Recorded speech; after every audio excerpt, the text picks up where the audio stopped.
We'll first hear from Bruce Pittman on the end. Bruce is the Chief Systems Engineer and Director of Flight Payloads for the Emerging Commercial Space Office at NASA Ames Research Center. Then we'll hear from Jason Cruzan here, Chief Technologist for Space Operations at NASA, and he also runs the National Lab Solicitations Program for NASA.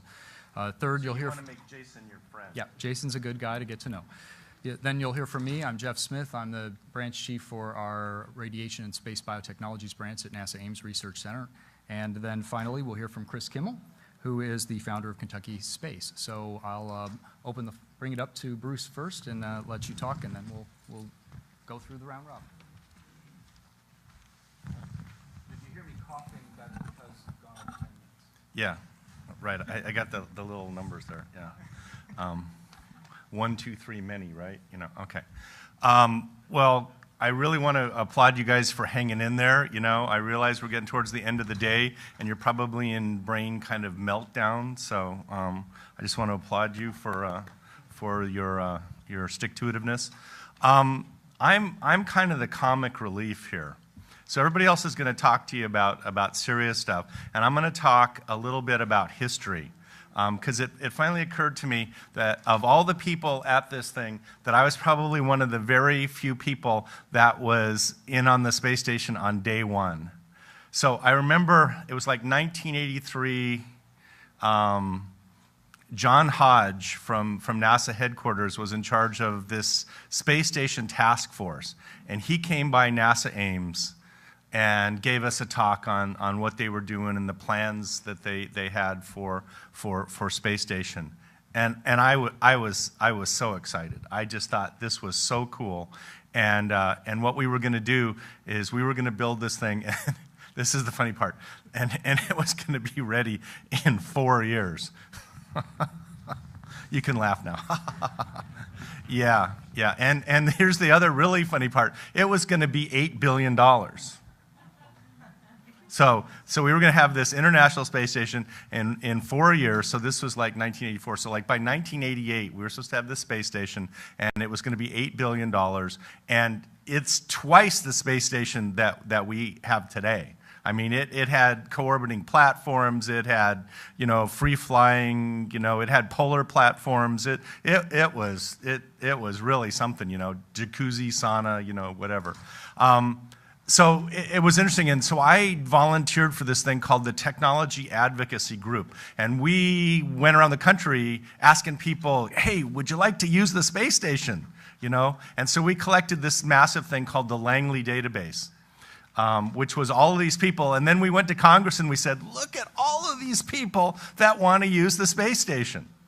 The one question that we didn't ask anybody is, do you have any money, to actually get the experiment on the space station? But anyway, so fast forward, here we are, it's 2010, so that's a little after, even, with new math, that's a little after 1988. And it didn't go quite the way that we had planned. Okay, let's just, say that right away. It didn't. That being said, it's up there. It exists. It's a pretty darn fantastic thing. We use the Heinlein quotes around here, and he said, one of Heinlein's quotes is, the amazing thing about the magic, singing pig is not how well that it sings, but the fact that it sings at all. So, I mean, that's the thing, is we have this thing. It took longer than we thought. It was much tougher than we thought. We had many redesigns that I won't even go through, the history of all of that stuff, but it's up there and it exists. Wasn't exactly kind of what we had planned in the beginning, but now it's there, and it is a fantastic resource.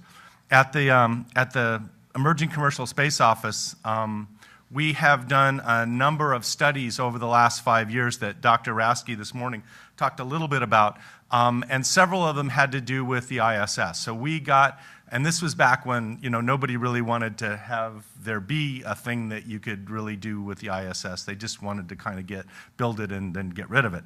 So, but we were saying, hey, the American people have just invested $100 billion in this thing. They're probably going to notice if it doesn't get used. And so we decided that we were going to take up this thing. And it was pretty amazing. One is we got some really nifty people to show up for this, Nobel Prize winners and Craig Venter from the Human Genome, activity and all kinds of really strange and wonderful people showed up to these events, and they had some really nifty things to say. So what you're going to hear from the group here is some stuff about some of the particular things that you can do and the capabilities that this amazing vehicle has. So Jason's going to talk about that. And then Jeff is going to talk a little bit about some of the biotech research, which I'm really excited about. I'm an engineer and know nothing about biotech, but one of my colleagues, Lynn Harper, is one of the founders of astrobiology, and so she was explaining to me all the neat things that you could do in microgravity, and so we labeled this the greatest story never told. And so that's part of what we want you to start to understand is this greatest story never told, and what the potential for that is, and some of the things that have actually happened already and that are beginning to be brought to fruition now, and then some of the potential that exists in the future. And one of the things I know Jeff's going to talk about is something near and dear to my heart, and that's protein crystal growth. So that, I think, has a fantastic amount of potential in the future. And then Chris is going to talk a little bit about some ways that for a really small amount of money in the really short period, you could actually be flying something in space. So it's not something that takes years in the advance and hundreds of millions of dollars, or not even millions of dollars anymore, that for less than $100K, you can be flying stuff in space. So it is definitely a brand new world, and it's really an exciting time to be here, and that we have a lot to thank for all those people at Johnson and Kennedy and Marshall and all the other places that hung together to see the space station through to completion, because a lot of these people have dedicated their lives to this, a good portion of their career, and obviously it took longer than that they had hoped that it would, but it's finally open for business. And so now the challenge is for you guys to figure out how to make this a big success and a home run. So anyway, I hope you enjoy the thing, and we look forward to your questions.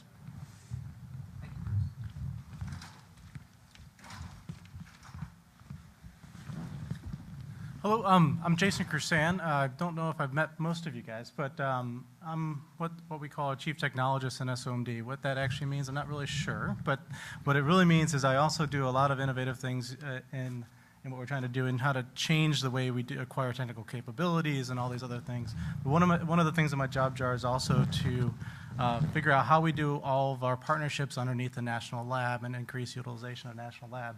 So I'm going to run through a series of charts kind of showing you what the facility capabilities are, what availabilities are there. We actually have a number of solicitations out in the street, and how do you get on-ramped onto the space station? How do you get just crew time or uptime allocations to yourself? How do you get those? We even have some ability for funding from NASA to come outside to outside participants as well. So I'm going to walk through an overview of all that. As Bruce just talked about, I mean, it is an amazing facility. What was interesting, I think, that's an artist concept, and then what we really actually see is now we're actually seeing the full space station on orbit. There's all kinds of metrics, speaking to the choir here of what it is, but it is the largest facility we've ever built in orbit. There's interesting characteristics about it. The 51.6 degree inclination allows us to cover 90% of the world's population at any time. It does quite a bit of flyover for that. There are already some precursor National Lab experiments with the Navy of doing Earth science and coastal monitoring on board station already today, due to that respect. So how did we get a National Lab? So as we approached this assembly complete, we had the 6-person crew. We were looking at utilization, NASA's utilization. As you guys all know, our utilization budget has been decimated over the past few years, which resulted in an underutilization of station's capabilities. So what we were directed by Congress in 2005 under the Authorization Act is to open up the National Lab to other U.S. customers, U.S. agencies, and national users to utilize the ISS. So this is an overview, just kind of what the mission statement and all that kind of things. I'm not going to read that to you, but there's a number of different areas that everybody's talked about for all these years, all the way back from what Bruce was talking about, the woods studies and all that were done. But, and there's a bunch of areas that I'm sure that we haven't even thought of. So what we really want to do with National Lab is how do you maximize the return on investment for the taxpayers' money that went into it to the fullest extent that we can get. I'm going to skip through.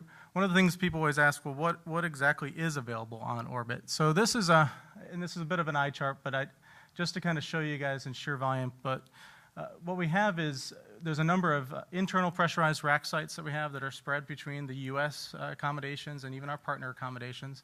As part of the barters that we did under our MOUs with our partners, we actually have space within their modules as well, and that breaks out as a total of 34 total rack space throughout all the various modules, 23 of which are the U.S. modules. We also have external unpressurized cargo, unpressurized attachment sites as well.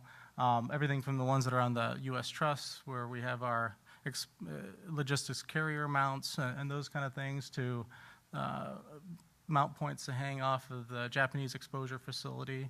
And then the Columbus module has a few limited number of spots as well.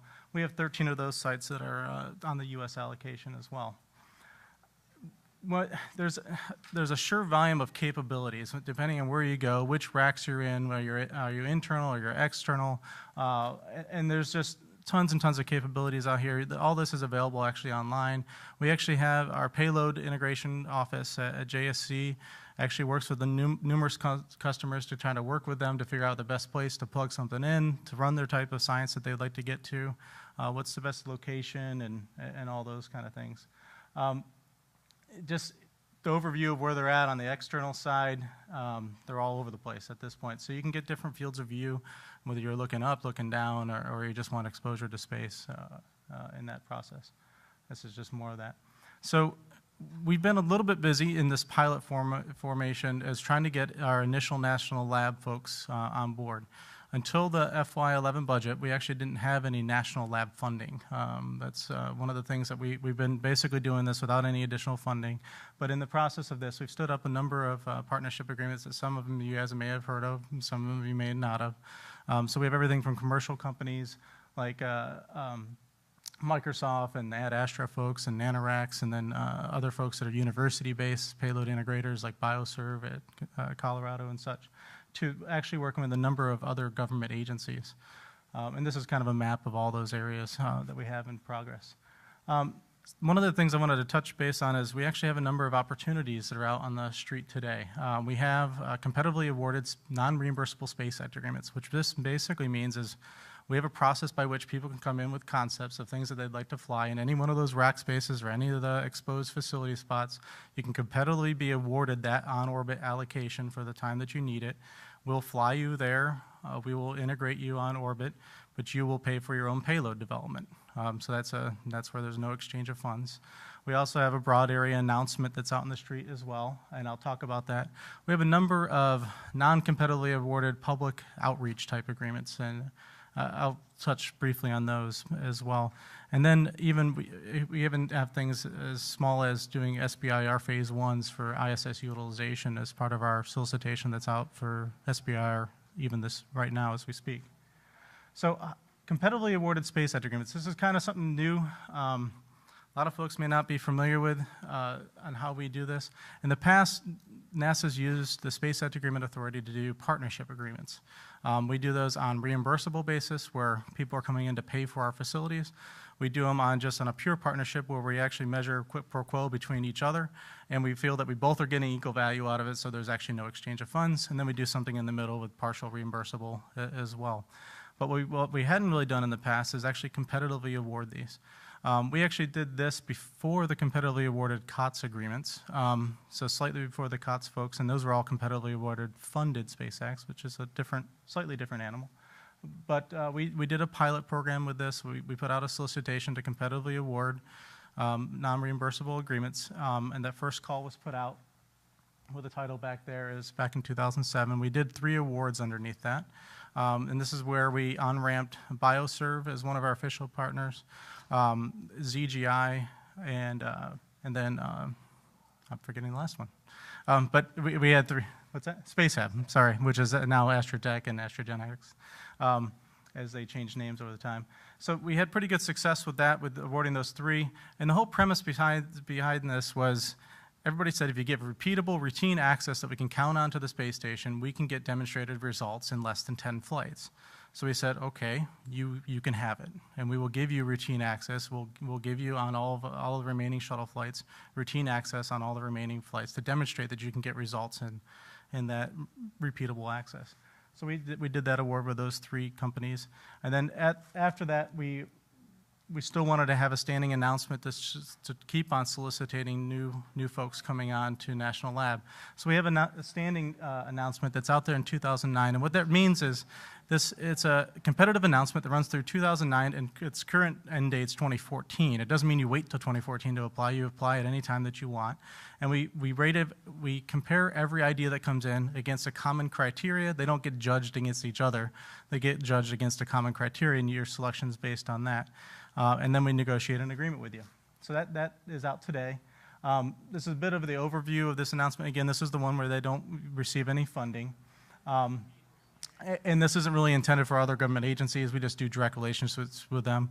Our other government agencies like NIH and some of them, they're actually running their own competitive calls and their own competitive processes. So when NIH recently did their call, they're doing their down selections to some NIH-funded payloads. They come in with an integrated priority to us, and then we'll fly the NIH payloads that way. Already talked about the competitive, that it was competitive. People wonder, well, like, what kind of criteria do you come up with? We came up with the first 2 factors are really what we would consider more of a technical merit. What's the relevance of space? Why do you have to do it in space in order to prove that? The second one is relevance. Why is this relevant? What's the benefit to the economic growth of the U.S. or the public benefit? And then feasibility. This is more on the business plan concept. Does it feed back in? How are you going to use your results to actually drive business results for your company? And then do you have the level of financial commitment to actually follow through with that as a company? So those are our 3 criteria that we judge folks against. And then this is a complete list of all the agreements that we have today. So you can see them all in a brief description of what we're doing with each one of them. Some examples you may have heard of, we've done everything from STEM education with the flying of butterfly, all the way from the early stage all the way through flight of butterflies.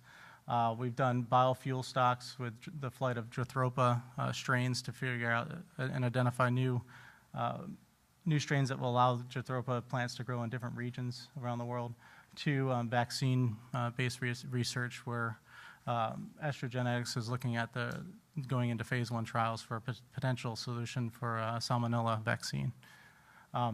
So we also have these kind of non-competitive SAAs. These space ed agreements, these are geared towards our public outreach. You've probably seen some of this. Some of this is just getting the word out for our younger generation, a lot of STEM partnerships. The agency uses a lot of social media. We've done a lot of working with photographers, and you'll recognize the one of the shuttle in front of the sun there. We've actually have an ongoing relationship with Disney to do a series of educational products with Disney and Pixar, including there's actually a whole series about the space station and Buzz Lightyear's flight to the space station that teaches kids about the space station, the science that's going on, how you get there and how you get back. And that's actually on the Toy Story series DVDs. So it's getting us into an audience that we normally wouldn't be able to help get to. And we didn't pay for that, and they did all the development of the products and such for us to get it back into mainstream media. There's other examples on here, from everything from partnership with Google to get all the astronaut photography on Google Earth, to Microsoft, where we actually do they have a product called Photosynth that allows you to stitch together high-resolution photography and actually fly around it in 3-dimensional space. This is really neat as a outreach type thing, because you can look at the outside of the space station, but it's also a useful tool for people to get a feel for what the inside of space station looks like as well. So we've actually taken high-resolution photography of the whole inside, so you can actually walk through the inside of the space station right on your internet browser and look at all the racks and see where the potential opportunities are as well. And then continuing with the STEM education, there's a couple of samples on here. We have partnerships ongoing with DARPA, with the Spheres program, which is those little balls that you see over there in the corner. This is actually teaching folks, and it uses a research tool for master's and graduate students on guidance and navigation and control algorithms. Those are actually 3 little droid satellites that we're were developed by MIT and Dave Miller's lab up there that provide autonomous guidance, navigation, and control algorithm development. They can do formation flying and those kind of things. They're being used by a multitude of users, and the results of that, of all those guidance and navigation control algorithms, have then been shared with industry and NASA and the like to help foster growth in that area. The other one is just an express rack locker insert, but that was actually built by high school students under a program called Hunch that we have. And then we have some other pennant designs, and of course the Colbert treadmill that we did. So I'll give you an overview of this broad area announcement. So in recognizing that some folks do need a little bit of seed money in order to get going, to get their first demo flights of some scientific phenomena they want to find out and actually get that done. We actually put out a broad area announcement. These are just like normal RFPs that you have, procurement announcements that are out there. But the broad area announcements, instead of telling you what we want you to do, we tell you what the end performance is and what the goal is, and then the people actually propose what they want to do. You write your own statement of work and those kind of things. So we have two general categories in here: payload integration and operation services, and then system equipment and integration capabilities. So the intent of the first one is actually to set up a series of payload integration service providers, because one of the things that's missing in this is we have all these folks that may or may not worked in the space industry before. They don't know how to design an experiment for space, but they could really use somebody that actually knows how to build hardware, and can we pair them with that person? So what we're doing is having people compete to become payload integrating services type folks. On there we have, so we're putting those in place at this point. And the second one is support equipment and instrumentation. So this one is really geared towards, okay, all these years ago, we've actually developed a significant amount of flight hardware that's now in various places around the country and at universities and other institutions and such. And wouldn't it be nice to actually pull that off the shelf and actually recertify it and get it flown to space in a very quick time now that the station's going to be around for a while? So the intent of this one is really to pull out those ideas, be able to provide the small amount of integration funding that's needed, and get them to flight as soon as possible. So that's what that solicitation's out there for. Again, you'll see another reoccurring theme. This is also a standing announcement, meaning that there isn't a defined date that we'll do all the criteria and evaluation on. There's a period of time that it's open for. In this case, we actually segmented it into two categories. We allow people to write white papers, which is 6 pages or less. Tell us about your concept. We'll give you active feedback on that, and either strongly encourage you or not to do a full proposal. If you think your idea is great, you can jump straight to a proposal as well if you didn't want feedback from us. And they're standing open all the way until the end of next year. And the concept is as things come in, we'll evaluate them against the common criteria and do selections on them as they come in. But we wanted to make it as easy as possible. So we had some basic criteria, relevance to our overall goals and objectives of national lab and program management, and what the cost realism on those kind of things are. So the last thing I wanted to touch on was an SBIR opportunity that's in the solicitation that's on the street today.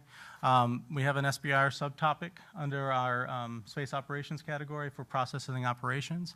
And this is for ISS utilization increase, and there's a whole description in the solicitation that's out there today. So this is, I believe, ends in September. So this is SBR phase 1s, and hopefully it'll obviously follow on to phase 2s after that. So what we're trying to do is have a multitude of paths and opportunities for folks at different levels, depending on where you're at in your concept that you have, and try to spell those out to folks. I mean, at this point of the station, we're nearly 100% complete. We have all these payload sites that are available. We have now a time frame that runs at least a decade long. So we have this kind of time horizon that's in place that we can count on. We're bringing on commercial resupply flights, and once those are all operational, those and our partner flights, we'll actually probably have about 7 flights a year that are bringing cargo up to station on a pretty regular basis. And to demonstrate all that, I mean, station is an environment that you actually don't have to have Class A, Class B hardware. You can design experiments, whether they're scientific or technology demonstrations, that fail safely, but they can fail. So you can do a lot of demonstrations on ISS that help maybe buy down risk of some future production thing that you want to do, and or maybe you buy down technical risk on some other mission that you want to do. but it's available at this point for you. And we're trying to streamline a lot of the processes. And just as an example of this, one of our national lab partners, NanoRacks, and Chris is in partnership with NanoRacks with the Kentucky Space, they went from a concept paper to flight hardware on orbit in 6 months, and full activation in 10 months from concept all the way to flight hardware and activated on orbit. So 10 months time frame is a significantly a bit of change from what we used to be able to do on ISS. So I'll leave it at that. Thank you, Jason.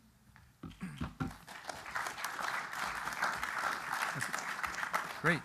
All right, I'm Jeff Smith again, and I'm the chief of the Radiation and Space Biotechnologies branch at NASA Ames Research Center. And I'd say that, as we kind of narrowed down now, we're looking at ISS. Now, I'm a biotechnologist and a biology guy. And within biology, I'm really even just a cell biology person, but I'm a space cell biology person. I've spent my compared to Bruce, brief career at NASA interested in this problem of space biology. And I wonder, Bruce, if you might have wondered where might I have been in 1984 when you were up wherever you were working on Space Station. I can only tell you that I'm sure that I had a poster of Space Station Freedom on my bedroom wall.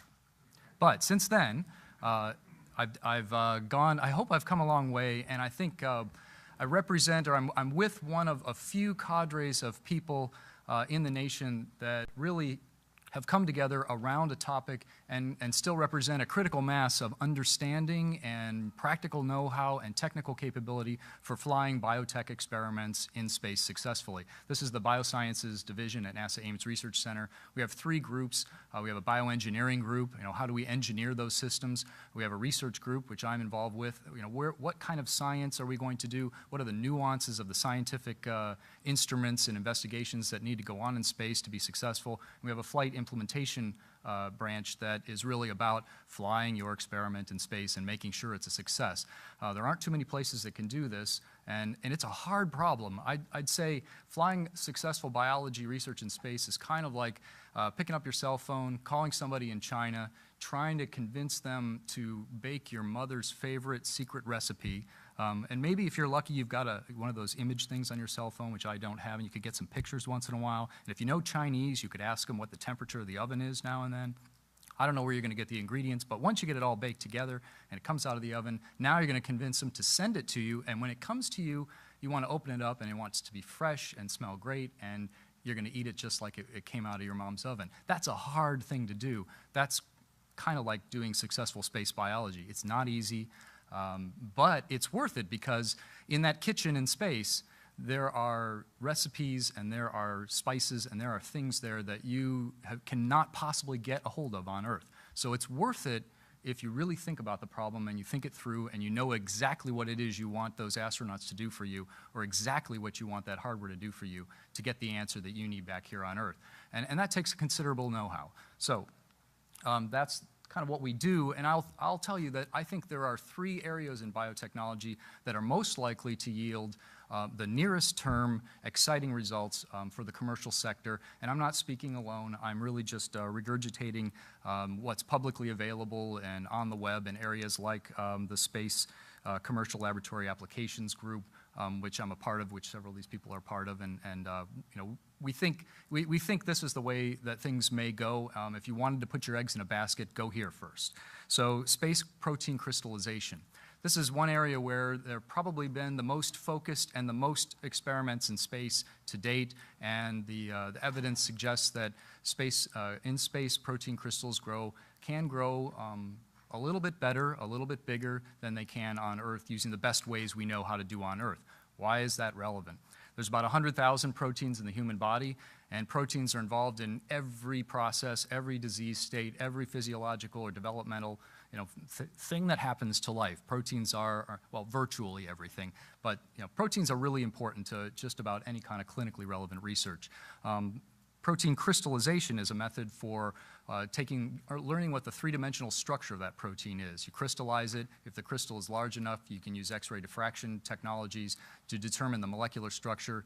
The molecular structure will tell you where the active sites on the protein is, and then your pharmaceutical folks can develop pharmaceuticals that can attack the problem without dangerous side effects occurring. That's excellent, but only a few proteins have really been crystallized. You know, about 10,000 have been crystallized, maybe 4,000 have been developed to a state where we have a molecular structure. But proteins are involved in all these processes. So in space, protein crystal growth is a good place to look for commercial applications.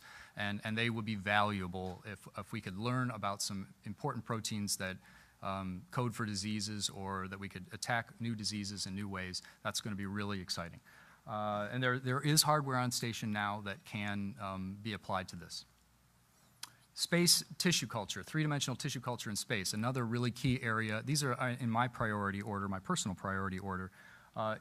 Tissue culture on Earth has limitations. You can only get so much, such a size and complexity state of tissue before it starts to be overcome by the force of gravity. You know, tissues will either be grown in a monolayer or in small groups of cells, and gravity and shear forces and intercellular fluid shifts and fluid communications start to break down. In space, the microgravity environment can alleviate these problems, and three-dimensional tissues can be grown, and they can become more complex. And this is a little bit less well demonstrated to date in space. So it's still a little hard to tell whether or not growing tissue cultures in space will really yield the kinds of complex three-dimensional tissues or organoids or organ types that emulate what you'd find in the human body. But I'm showing at the top there, you know, thinking about cancer and following cancer, cancer doesn't happen in a petri dish. It happens in your body.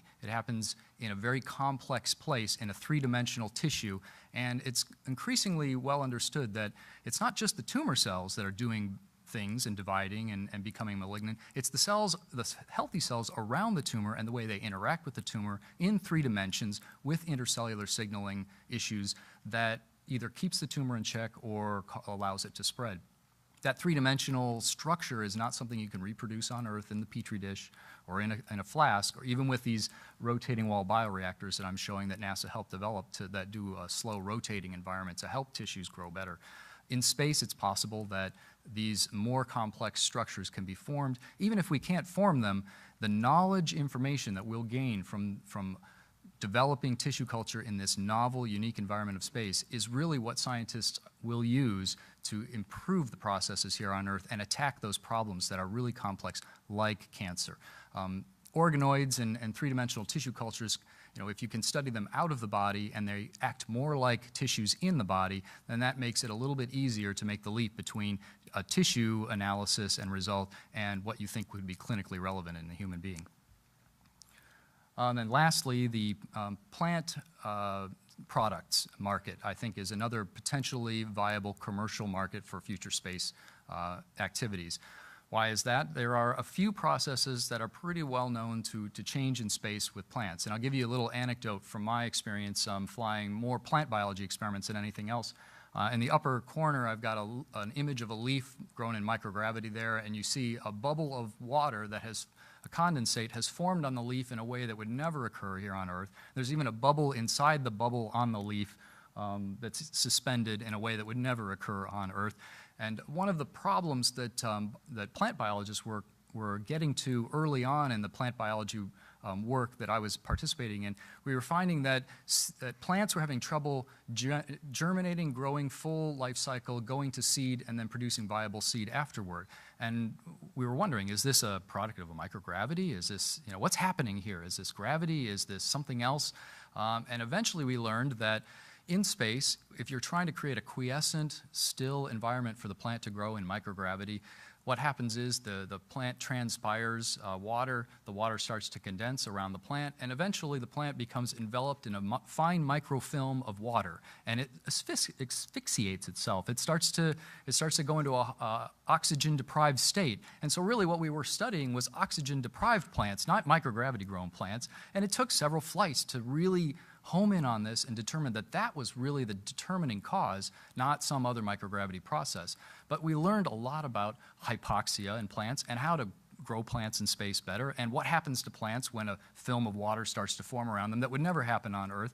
You know, it's this kind of unique knowledge that you get Only after multiple flight iterations and a number of investigations, and you pull it all together and you get the chance to ferret out what the real problem is and then go after other problems, like lignification or cellulose degradation. An area that plant research may be very valuable for is that of course, plants spend a lot of energy on structure, developing structures to rise, to grow against the force of gravity. And in space, we don't have that, so there's a difference in the lignification processes. Lignin produces byproducts in the pulp and paper industry that use toxic chemicals to deal with. If we could figure out how to reduce lignification, not necessarily manufacture reduced lignin plants in space, but understand that process better in space, and then apply it here on Earth, that could be hundreds of millions of dollars industry savings a year, depending on what kind of products we're able to produce. Another product is because plants change the way they're dealing with energy associated with cellulose and lignin and other products, structural products, they spend a little bit more energy on other secondary metabolite products, which are these phytochemicals, these vitamins, these minerals, these interesting plant products that can have cancer-fighting properties or other medicinal properties or antifungal properties, things like that. So if we can understand those pathways, those molecular pathways better in space, we might be able to learn how to produce those products more here on Earth in better ways. So those are potential commercial applications there. There's no secret to how to open this market to commercial space use. And here's the recipe. I'll give it to you now, and now we can all go and just apply it. That's the hard part, actually. We need multiple flight opportunities. I think this is true for bioscience as well as any other kind of scientific endeavor that's got to be commercialized. You've got to be able to do it often. Ready-to-fly flight hardware. There is ready-to-fly flight hardware out there. It needs to be just ready to go, and biologists who don't know space flight need to be able to apply to use it. Return of samples. Biologists need to have their stuff back. It's a lot easier to do research when they can get it back than if it has to be completely processed in space. You want to take the lab. It's hard to take a full biology lab into space. That's a lot of mass. The ISS is the best place where that can most likely be done, but bringing samples back will always be important. Expert guides, like folks at NASA, to help commercial groups who don't really think about the NASA space microgravity problems. We need expert guides within our agency and around the nation to be able to guide people into this environment, in this new market. Standardized and well-characterized hardware. We don't want to be having several failures if we can help it. And if we're going to have failures, we want to be able to keep iterating to get a success.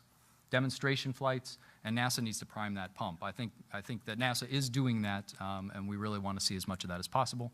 On my last slide here, I'll come back to what is it at NASA Ames that we do that's potentially going to help this new market. Scientific expertise on the effects of gravity, radiation, and the microgravity environment in space. We have that. World-class, unique ground-based facilities that support those kinds of flights. We have centrifuges for studying higher than 1G gravity conditions, high bays, clean rooms, things like that for processing flight hardware. And then, of course, the flight hardware itself, space flight hardware, development, test, integration capabilities. A lot of that goes on at Ames, and if you are working with space biology experiments, it's quite likely you'll interact with Ames Research Center and our group sometime in the future. So thank you. And I'll hand it over to Chris next.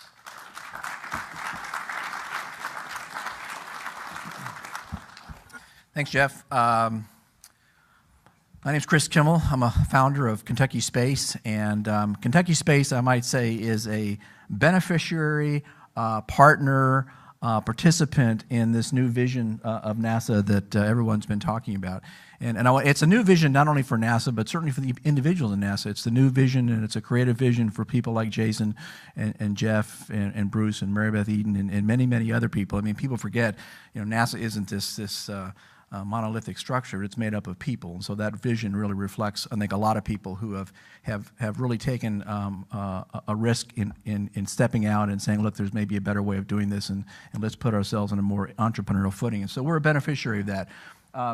Kentucky Space, kind of what are we? Well, first of all, we're a nonprofit enterprise. And you say, well, how can that be? Well, as I tell people all the time, nonprofit is a tax status, not a business strategy.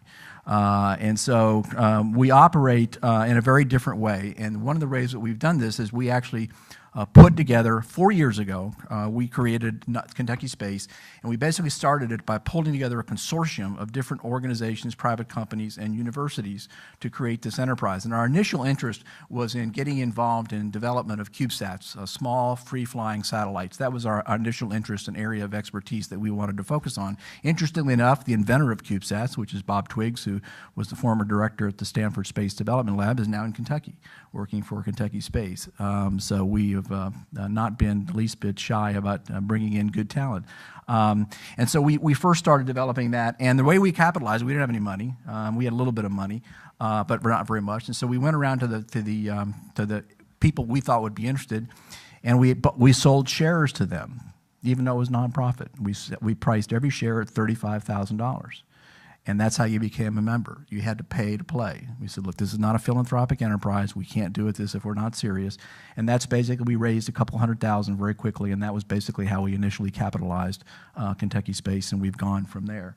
And so this is currently the kind of the membership of Kentucky Space in terms of the consortium. We are a nonprofit enterprise focused on R&D, educational, and small entrepreneurial space solutions. Our focus is very clear in our mind. We are focused on small, fast, relatively modest cost, but potentially high-value space missions and payloads. And so we focus on those particular areas, and I'll talk more about those areas that we're into right now. What do? We design, build, and operate small spacecraft and related technologies for low-cost, potentially high-value missions, as well as develop payloads within those missions, and I'll talk about that as well. What do we do, and what are we involved with right now? And I'm going to go through these really quickly because I want to make sure you have enough time to ask questions. We do high-altitude balloons. Everything that we do has an educational twist to it, too. We feel very strongly. Nicholas Negroponte at the MIT Media Lab, I heard him talk once, he said, any solution that doesn't involve education is not a solution at all. So we want to make sure that everything we do has an educational slant to it, and we try to involve that and engage that. So we do high-altitude balloons. We develop small spacecraft. Actually, just this week, we got our final green light for our final mission readiness review from NASA for our first Cube Lab launch, which will take place in November on the Glory mission for NASA. We were part of one of 3 CubeSats that will be the first university-built CubeSats that NASA will have launched on the Glory mission out of Vandenberg. So we have our green light this week, and we're very excited about that. We have flown 4 suborbital flights over the past couple of years, and the most recent was in March, which was out of Wallops, and we actually ejected a 2 CubeSat vehicle into space about 280 kilometers, and basically was in space for about 10 to 15 minutes. We tested some of our electrical power systems, antenna deployment, et cetera. So that was our first real foray into space. Talk more about ISS, microgravity, Cube Labs in a second, and NanoRack. On-orbit operations, we have one of our partners, we have a 21-meter dish at Morehead State University that is a part of our capability. And one of the things that I want to stress is that by building this kind of virtual company, in a sense, we were able to bring in and leverage some very, very top talent and very expensive equipment that would cost us a small fortune to purchase on our own. And again, this is not a philanthropic enterprise. We are still going through a series of negotiations with universities on how we share IP, et cetera. All of our partners are basically paid. Basically, we pay all of our partners through contracts and agreements. So the money comes into Kentucky Space, and we basically pay our contractors, our subcontractors in a sense, and students that we involve. Every student that's involved in Kentucky Space gets a stipend from us of anywhere from $5,000 to $28,000 a year, including tuition assistance if they're graduate students. We pay all the launch, all technology costs, travel, everything. So it's a serious endeavor. And we do, again, education-focused missions and STEM-related, the tracking dish, as I mentioned, at Morehead State University. And in fact, they just did a really interesting project with Jason on the lunar, the lunar reconnaissance mission with Johns Hopkins just a couple of weeks ago. Benefits, everybody's talked about this. This is kind of what we've tried to design, flying cost-efficient missions using standard platforms with customized payloads, allowing scientists, application developers to focus squarely on projects and their outcomes. NanoRacks. I want to get into this, and I want to preface this by saying I believe, that this is really a truly exciting time. A lot of people have talked about that. And the analogy I use is I think we're at a place right now with entrepreneurial space as to where the computer industry was in the early 80s. When we began to develop some really interesting things, and people like Steve Jobs and Wozniak and Bill Gates and many, many others were kind of out there fooling around and going to companies. And everybody wasn't 100% sure exactly what was going to happen. They knew there was some pretty interesting stuff going on, but nobody really understood and nobody was sold on exactly what the application would be, which is why when Steve Wozniak took his idea to HP, they said, nah, we don't really think this is a really good idea. And when Bill Gates went to IBM with Microsoft, they said, Bill, thanks a lot. We think we got this figured out. And people thought, well, maybe there's a market for 100 PCs in the world. Well, you see where we are now. I mean, nobody would have envisioned, I don't think anybody really envisioned back in 1984, 85, the power that we would walk around with in our hands through iPhones and other kinds of things. And I think we're in a very similar situation to that right now, and that we're on the cusp of a potentially exploding area where we're going to be able, because of this new vision, we are going to be able to encourage and engage the entrepreneurial and inventive spirit in this country in building space and the space platform into an amazing entrepreneurial opportunity. And I don't think today, quite frankly, I don't think we can envision what's going to happen in the next 5, 10, 15 years once we do that, just like we couldn't envision what was going to happen with computers back in the 80s. About a year and a half ago, we became engaged with a company called NanoRacks with some early discussions, a small company out of Houston, Texas, about some ideas, very creative, innovative ideas about developing a new kind of R&D platform for the International Space Station. Be kind of a plug-and-play platform that would allow for the efficient use of new kinds of small but powerful R&D. I won't go into the whole story, but basically, as Jason pointed out, we formed a strategic partnership, a joint venture with NanoRacks last year that resulted in a Space Act agreement being signed between NanoRacks and NASA in September of last year. We went through an unbelievable process of building, co-designing, testing, flight certification with NASA, which is extremely rigorous, as it should be, since these devices are going on manned vehicles, and actually launched our first NanoRack in April on Discovery. And the second rack went up on Atlantis. So we now have 2 of these R&D racks on the International Space Station. Rack number 1 has been powered up, and we're drawing data down from that now with our first labs, which I'll talk about in just a second. Basically what this is actually one of the racks right here. We took basically the CubeSat form factor and we built it and designed something we call Cube Labs, very creative, which are similar type form factors but are basically mini laboratories with a lot of additional basically enhancements in power inside the labs themselves to conduct a variety of research on space station in microgravity. And you can see each rack will hold up to 16 1-cube units, 1 cube lab. Each cube lab is about a 1 kilogram unit, but they can be engineered to fly larger.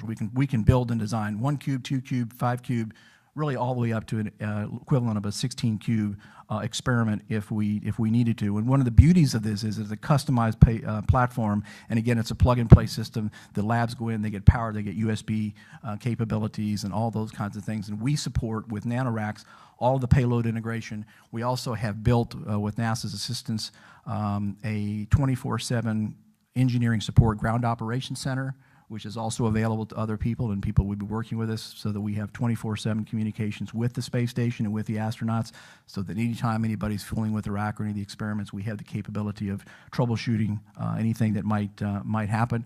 And again, these are up to 16. So we currently have right now 32 kilograms of research mass on the International Space Station for these what we call Cube Labs. That's a close-up of the lab itself, the first rack. You can see the rack itself, and these are the individual Cube Labs, which go in, and again, up to 16 or some configuration of that go into each of the racks. They're designed to basically be flown up for 30 days. They can stay longer if you need to, and then some can be returned, and some are just basically you're drawing down data while it's on the International Space Station. And I think that, again, what this is about is trying to develop a platform where people can fly a variety of payloads depending upon what they want to do. Some people need them back, some people don't need them back. Some people want to fly very inexpensive things at once to get their feet wet and see what happens.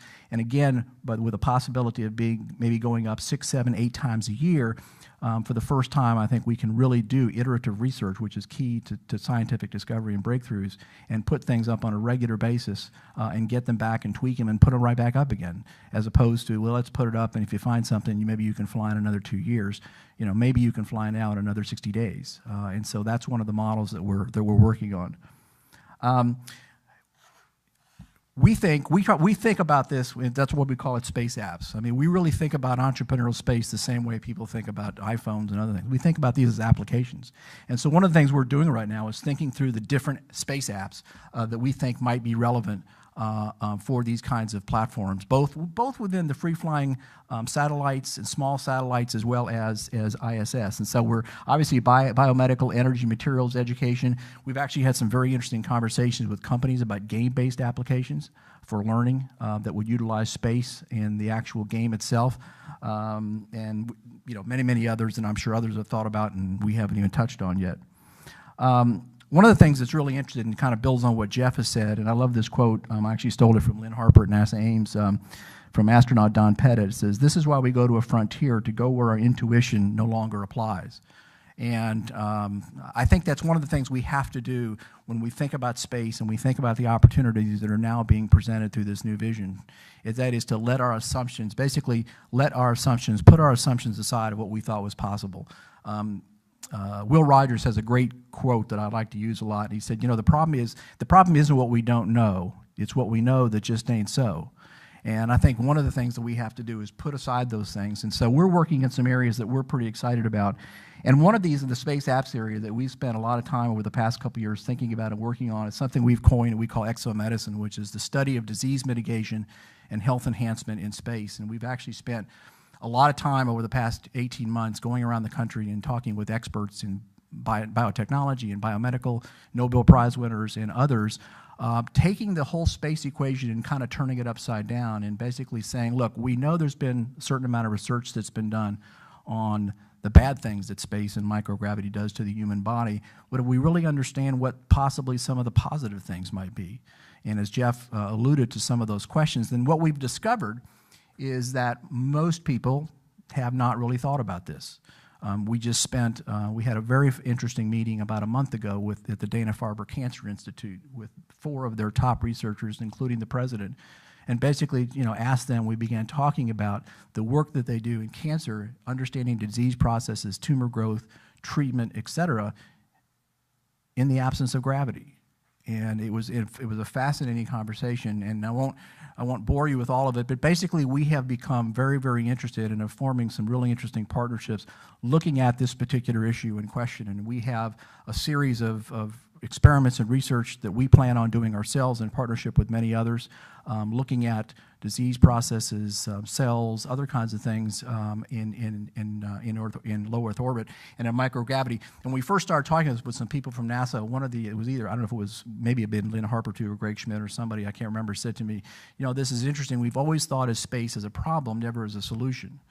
And the experience that we've had in talking with people, reviewing the research that's been done to this point, looking at the incredibly fundamental difference between microgravity, and Jeff talked about, novel environments bring about, novel breakthroughs and technologies and things like that, and novel answers. We're very, very interested and encouraged by this, and are doing spending a lot of time, actually, and extensive time looking at this and building on this particular focus of what we're doing. One of the things we're doing now is we're also working on rolling out something we call STEM Space Lab.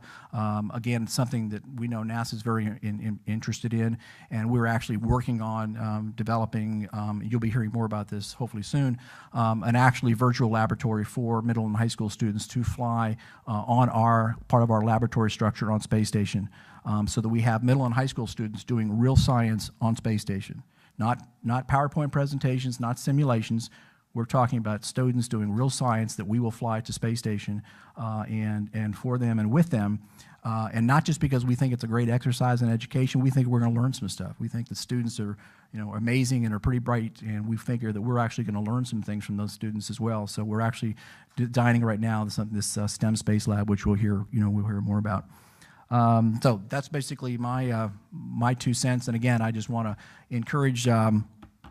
We're certainly looking for people to work with. We're all about collaboration. We're not about protection. We're about collaboration. We're building, I think, a pretty interesting infrastructure that hopefully can support the needs and the work of a lot of you in this room. And we would love to partner with you on that. Thank you.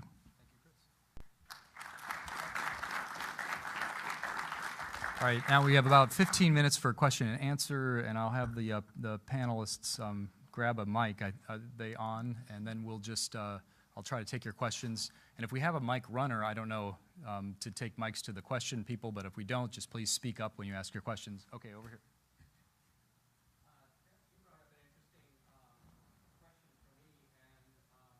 Protein crystal growth.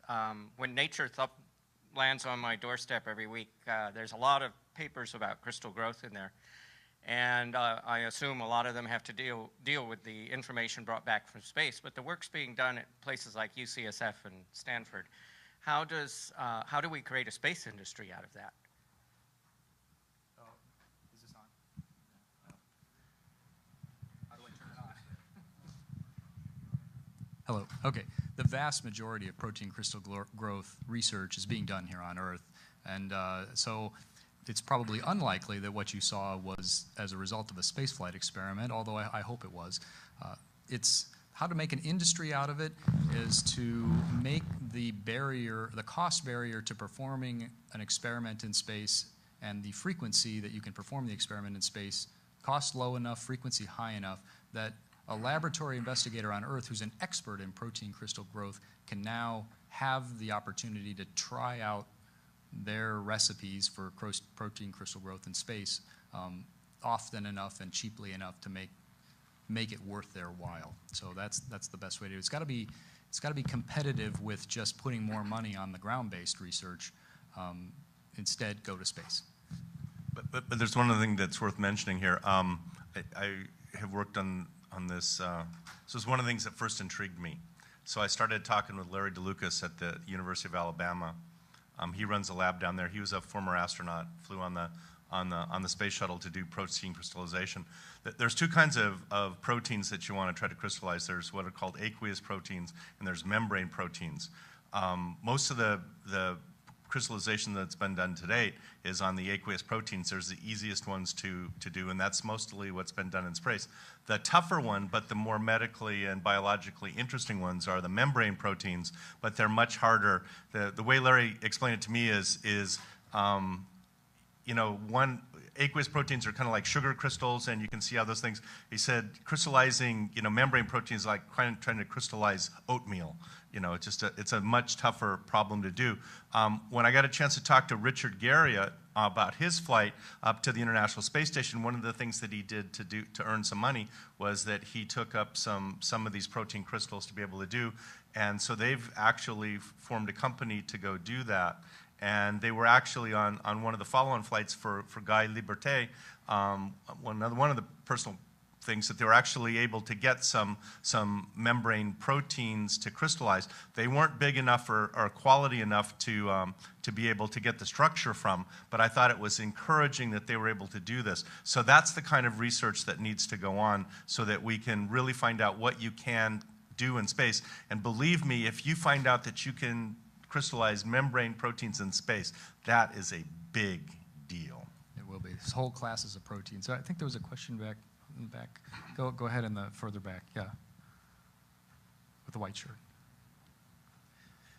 Hi there, this question is for Jeff, I guess, too. I worked on the protein crystal growth experiments for the shuttle back when I first started working for NASA at Marshall in they flew in 88, 89. Anyway, I've been out of it since then, so I'd just be curious to hear yours and perhaps Bruce's perspective on how things have progressed since those early days with Charlie Bug and Dr. DeLucas, who I worked with, and today. So it's good. It's exciting to hear the story again. All I can really say is I know that there have been a number of experiments done. We're getting to the point in this particular discipline where space is getting to be understood to have a value. We're really just beginning still. But the fact that ISS is there and available and there are technologies aboard that can be used for this now is very promising. Well, I think the one other thing I'd say is that the application of the new technology, the advanced electronics and the microelectronics and all that has really been phenomenal. And where before you could fly maybe a few samples, a dozen or whatever, they've basically in a very small footprint, something that will fit in like half of a mid-deck locker, they now have the ability to fly 1,000 samples to try to crystallize in one experiment. It's all automated. You flip the switch, you turn it on, it does its things. So the tougher part now is not the experiment and how do you do it in space, but can you purify the proteins that you want to try to crystallize? That's kind of the expensive and the difficult part now, is the part that you do on the ground, not the part that you do in space. So I think that's another one of the exciting, is just the throughput that you can get now that you were never able to get before, I think is pretty exciting. Okay, up front here. Do you know if anybody is working on research on the ISS aimed at growing food in space? And if so, what are they doing? Well, the NASA Human Research Program at Johnson Space Center has an element, and within that element of their project, they have a project called Advanced Food Technologies. And so they're trying to understand that and learning how to grow food, not necessarily grow food in space, but how to preserve food and deliver food that tastes the same as it might on Earth. It's fairly well known that when astronauts go into space, their physiology changes and foods don't taste the same. So that's one area where NASA is working on this. There is an advanced life support program or project that also is looking at how to grow, do bioregenerative life support systems. But those are fairly small efforts within NASA. If anybody else has more to add. So basically, no. So really, it's not a major thrust. Behind, Richard. Thank you. Richard Maines Associates. What's my question? I guess it's basically, I'm too familiar with the disastrous, extraction of the Office of Biological and Physical Research budget, and was involved in all of that kind of stuff years ago. And it seems to me there's been a great, wonderful attempt to restructure station, reconfigure opportunities, and it was really interesting to hear all your presentations today, and Chris's new opportunity to fly small payloads. And the classic barriers to station were always getting there, crew time, super expensive ground preparation in terms of documentation and testing and safety and verification. And I'm working on the cruiser program right now, so we're getting into some of this even with suborbital. But what's your view? And maybe it's to Jason. I don't know. I mean, I heard something about 6 or 7 or 8 flights a year. What's the opportunity for the group that you've profiled up there to really get access to the station, to do repeat experiments, and for the commercial sector that needs to get there often? So to address that, it's the fundamental difference is now we do have the commercial cargo vehicles coming online. As part of National Lab, 50% of the U.S. allocation for UpMass will be targeted towards non-NASA users. So that's a fundamental change there. And then that correlates to on-orbit times and such too. Now that we have a 6-person crew up there, there is more time available for crew time interactions, but still not anywhere near what all the researchers would like. So automation is still key to that. When I reference the 6 to 7 flights a year, as the cargo flights ramp up, they ramp up to about 4 flights a year on the U.S. provider sides, and then we also have our partner vehicles with ATV and HTV and Progress vehicles. So actually, about a flight every month and a half is what we end up with. So that there is some fundamental changes in as far as access to station and more routine access to station that's changing.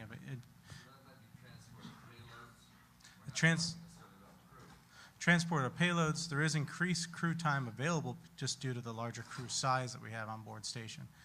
But automation is still a driver to try to reduce the amount of crew time interaction that any given experiment needs. So the less crew time it requires, the more time it'll actually get ran. So automation is kind of key. And Bruce's references to things like being able to run 1,000 samples in an automated mode are really important. Cube Lab is all remotely ran from the ground with very little, if any, crew interaction besides plugging it into the USB port. So those are And also with that, you know, we've gone through the process of going through the entire safety flight certification. So, you know, we're you know, the objective is obviously is to basically, you know, shield the customer from having to do that. Once we do it, that's part of the service we provide, is to go through all that. So what you get to focus on is what do you want to accomplish in microgravity, not having to worry about, hopefully as much about, well, gosh, how do I do this? How do I get up there? How do I figure all this out? Is that you can focus on that, and we can leverage that knowledge that we've had to go through, which was a very rigorous process, so that everybody doesn't have to go through that. In one of the other changes with this is the NanoRacks platform was 100% funded by non-NASA funds. So in our world of things, we cared about whether it would harm the vehicle or the crew members. I didn't care if it worked or not. Because it wasn't a NASA investment. So that's a fundamental change from previous hardware development at NASA. If we're going to design the hardware, there's an assumption that it will work at the end, and we have to put all the rigor and such in there. If somebody else is taking the technical risk of that, then we can back off on the performance of it and actually just do safety oversight at the minimum. And in fact, that's what allowed them to go from concept to flight hardware on orbit in less than 6 months. So to me, that's a pretty big change. Let me get one or two more questions here. I think you had, both of you will get to ask your question. Okay. A large number of biomedical researchers in the U.S. are not, quote, U.S. persons under ITAR. And how does one work the issues of integrating experiments that they're involved in on ISS without getting into ITAR concerns? Anybody here feel qualified to try to answer? I can generically address that in the case of NanoRacks and some of our other payload integrations. They will have foreign participation that are fly cube labs. In fact, NanoRacks is in negotiation with several foreign owned countries, companies and countries, and that they have to still do their ITAR burden of their interface. It's a cube lab interface, so there's not a lot of ITAR restrictions on that. So what they've done is give them a simplified interface that they can come in with, which doesn't prohibit foreign participation. And it actually, it's an interesting story now, because now we have foreign companies coming to a U.S. provider to get access to the ISS. So we actually have money flowing back into the U.S. in order to use ISS and the value of ISS, and U.S. companies will be benefiting from it.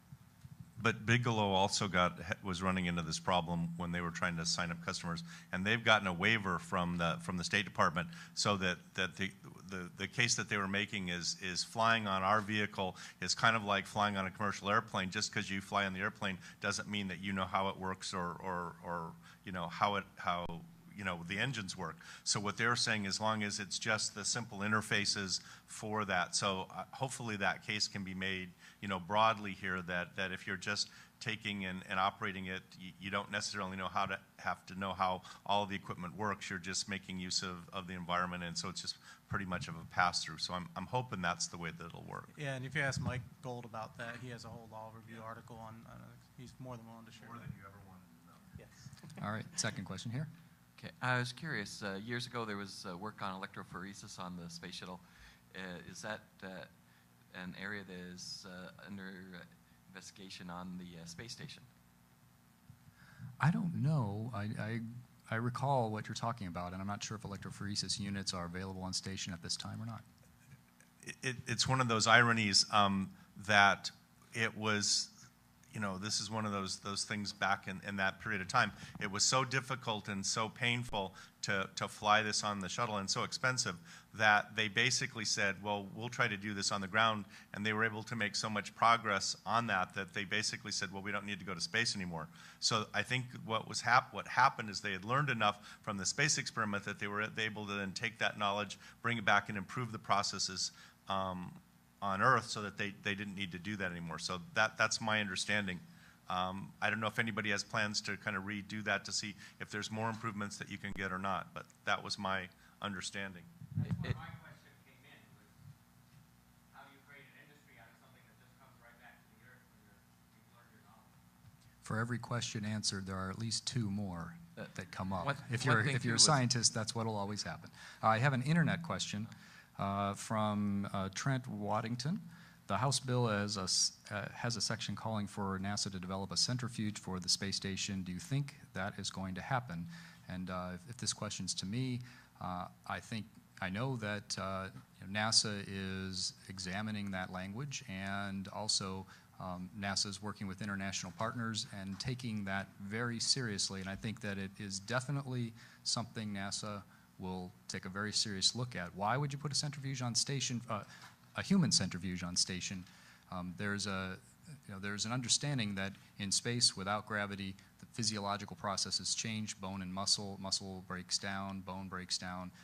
Could adding a centrifuge to the space station and applying gravitational accelerations to astronauts in space offer them a countermeasure, an effective countermeasure to those detrimental problems that they experience in space? So that's why they would do it. I think NASA is taking a very, very serious look at this. And I would just add to that, there actually are centrifuges on a smaller scale for the scientific samples already as well, that are actually underutilized at this point. So I think we'd actually want to step up the use of on-orbit facilities too, but obviously we're examining all the options.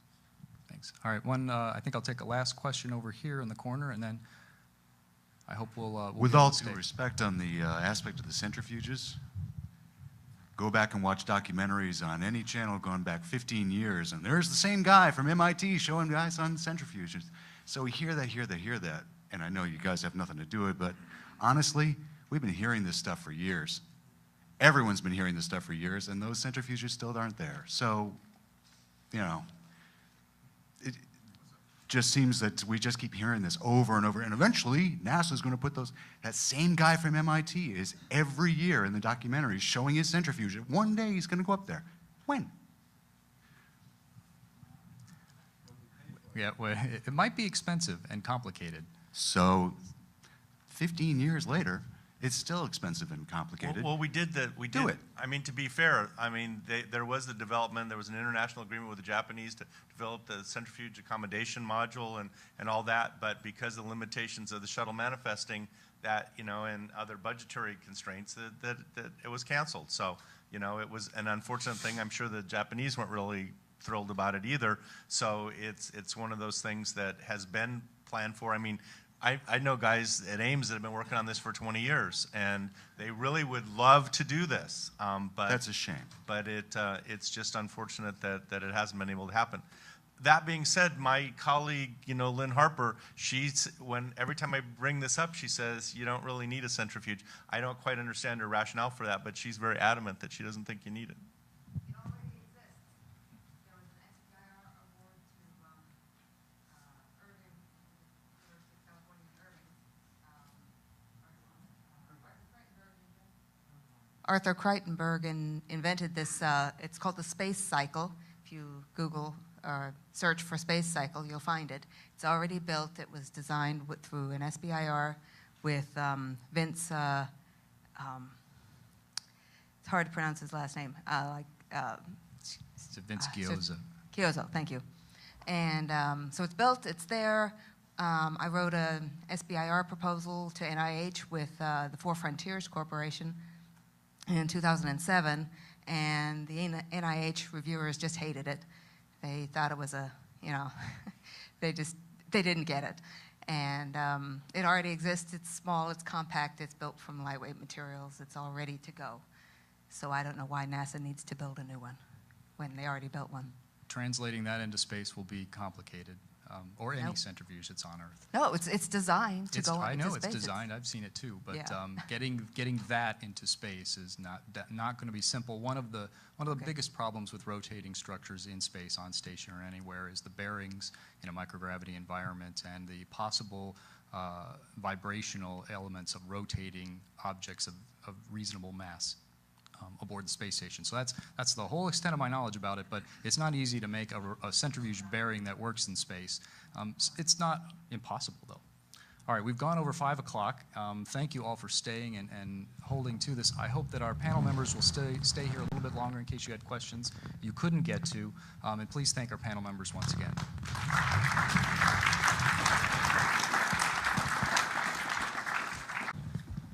Hello, I'm Jason Kersan. I don't know if I've met most of you guys, but I'm what we call a chief technologist in SOMD. What that actually means, I'm not really sure, but what it really means is I also do a lot of innovative things in what we're trying to do and how to change the way we acquire technical capabilities and all these other things. But one of the things in my job jar is also to figure out how we do all of our partnerships underneath the national lab and increase utilization of national lab. So I'm going to run through a series of charts kind of showing you what the facility capabilities are, what availabilities are there. We actually have a number of solicitations out in the street, and how do you get on-ramped onto the space station? How do you get just crew time or uptime allocations to yourself? How do you get those? We even have some ability for funding from NASA to come outside to outside participants as well. So I'm going to walk through an overview of all that. As Bruce just talked about, I mean, it is an amazing facility. What was interesting, I think, that's an artist concept, and then what we really actually see is now we're actually seeing the full space station on orbit. There's all kinds of metrics, speaking to the choir here, what it is, but it is the largest facility we've ever built in orbit. There's interesting characteristics about it. The 51.6-degree inclination allows us to cover 90% of the world's population at any time. It does quite a bit of flyover for that. There are already some precursor national lab experiments with the Navy of doing earth science and coastal monitoring on board station already today due to that respect. So how do we get a national lab? So as we approached this assembly complete, we had a 6-person crew. We were looking at utilization, NASA's utilization. As you guys all know, our utilization budget has been decimated over the past few years, which resulted in an underutilization of station's capabilities. So what we were directed by Congress in 2005 under the Authorization Act is to open up the national lab to other U.S. customers, U.S. agencies, and national users to utilize the ISS. So this is an overview, just kind of what the mission statement and all that kind of things. I'm not going to read that to you, but there's a number of different areas that everybody's talked about for all these years, all the way back from what Bruce was talking about, the Woods studies and all that were done. But, and there's a bunch of areas that I'm sure that we haven't even thought of. So what we really want to do with National Lab is how do you maximize the return on investment for the taxpayers' money that went into it to the fullest extent that we can get.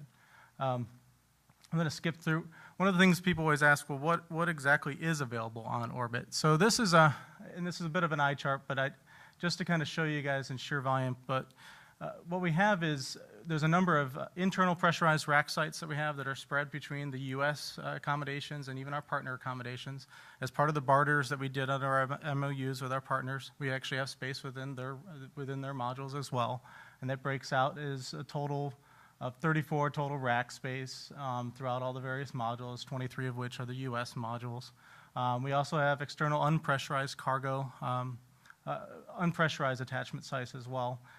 Everything from the ones that are on the U.S. truss, where we have our logistics carrier mounts and those kind of things, to mount points to hang off of the Japanese exposure facility. And then the Columbus module has a few limited number of spots as well. We have 13 of those sites that are on the U.S. allocation as well. There's a sure volume of capabilities depending on where you go, which racks you're in, are you internal or you're external, and there's just tons and tons of capabilities out here. All this is available actually online. We actually have our payload integration office at JSC. Actually works with the numerous customers to try to work with them to figure out the best place to plug something in, to run their type of science that they'd like to get to, what's the best location, and all those kind of things. Just the overview of where they're at on the external side, they're all over the place at this point. So you can get different fields of view, whether you're looking up, looking down, or you just want exposure to space in that process. This is just more of that. So we've been a little bit busy in this pilot formation as trying to get our initial national lab folks on board. Until the FY11 budget, we actually didn't have any national lab funding. That's one of the things that we've been basically doing this without any additional funding. But in the process of this, we've stood up a number of partnership agreements that some of them you guys may have heard of, and some of them you may not have. So we have everything from commercial companies like Microsoft and Ad Astra folks and NanoRacks, and then other folks that are university-based payload integrators like BioServe at Colorado and such, to actually working with a number of other government agencies. And this is kind of a map of all those areas that we have in progress. Had, you know, free flying, you know, it had polar platforms. It was really something, you know, jacuzzi, sauna, you know, whatever. So it was interesting, and so I volunteered for this thing called the Technology Advocacy Group, and we went around the country asking people, hey, would you like to use the space station, you know? And so we collected this massive thing called the Langley database, which was all of these people, and then we went to Congress and we said, look at all of these people that want to use the space station. The one question that we didn't ask anybody is, do you have any money, you know, to actually get the experiment on the space station? You know, but anyway. So fast forward, you know, here we are, it's 2010, so that's a little after, you know, even, you know, with new math, that's a little after 1988. And it didn't go quite the way that we had planned. Okay, let's just, you know, say that right away. It didn't. That being said, it's up there. It exists. It's a pretty darn fantastic thing. You know, we use the Heinlein quotes around here, and he said, you know, one of Heinlein's quotes is, you know, the amazing thing about the magic, you know, singing pig is not how well that it sings, but the fact that it sings at all. So, I mean, that's the thing, is we have this thing. It took longer than we thought. It was much tougher than we thought. We had many redesigns that I won't even go through, you know, the history of all of that stuff, but it's up there and it exists. Wasn't exactly kind of what we had planned in the beginning, but now it's there, and it is a fantastic resource. At the Emerging Commercial Space Office, we have done a number of studies over the last 5 years that Dr. Rasky this morning talked a little bit about, and several of them had to do with the ISS. So we got, and this was back when, you know, nobody really wanted to have there be a thing that you could really do with the ISS. They just wanted to kind of build it and then get rid of it. So, but we were saying, hey, you know, the American people have just invested $100 billion in this thing. They're probably going to notice if it doesn't get used. And so we decided that we were going to take up this thing. And it was pretty amazing. One is we got some really nifty people to show up for this, you know, Nobel Prize winners and you know, Craig Venter from the Human Genome. We'll first hear from Bruce Pittman on the end. Bruce is the Chief Systems Engineer and Director of Flight Payloads for the Emerging Commercial Space Office at NASA Ames Research Center. Then we'll hear from Jason Cruzan here, Chief Technologist for Space Operations at NASA, and he also runs the National Lab Solicitations Program for NASA. Third, you'll hear. You want to make Jason your friend. Yeah, Jason's a good guy to get to know. Then you'll hear from me. I'm Jeff Smith. I'm the branch chief for our Radiation and Space Biotechnologies branch at NASA Ames Research Center. And then finally, we'll hear from Chris Kimmel, who is the founder of Kentucky Space. So I'll bring it up to Bruce first and let you talk, and then we'll go through the round robin. If you hear me coughing, that's because I've gone over 10 minutes. Yeah. Right, I got the little numbers there, yeah. 1, 2, 3, many, right? You know, okay. Well, I really want to applaud you guys for hanging in there. You know, I realize we're getting towards the end of the day, and you're probably in brain kind of meltdown. So I just want to applaud you for your stick-to-itiveness. I'm kind of the comic relief here. So everybody else is going to talk to you about serious stuff, and I'm going to talk a little bit about history, because it finally occurred to me that of all the people at this thing, that I was probably one of the very few people that was in on the space station on day one. So I remember it was like 1983. John Hodge from NASA headquarters was in charge of this space station task force, and he came by NASA Ames and gave us a talk on what they were doing and the plans that they had for space station. And I was so excited. I just thought this was so cool. And what we were going to do is we were going to build this thing. And this is the funny part. And it was going to be ready in 4 years. You can laugh now. Yeah, yeah. And here's the other really funny part. It was going to be $8 billion. So we were going to have this International Space Station in 4 years. So this was like 1984. So like by 1988, we were supposed to have this space station, and it was going to be $8 billion. And it's twice the space station that we have today. I mean, it had co-orbiting platforms, it had, activity, and all kinds of really strange and wonderful people showed up to these events, and they had some really nifty things to say. So what you're going to hear from the group here is some stuff about some of the particular things that you can do and the capabilities that this amazing vehicle has. So Jason's going to talk about that, and then Jeff is going to talk a little bit about some of the biotech research, which I'm really excited about. I'm an engineer and know nothing about biotech, but one of my colleagues, Lynn Harper, is one of the founders of astrobiology, and so she was explaining to me all the neat things that you could do in microgravity, and so we labeled this the greatest story never told.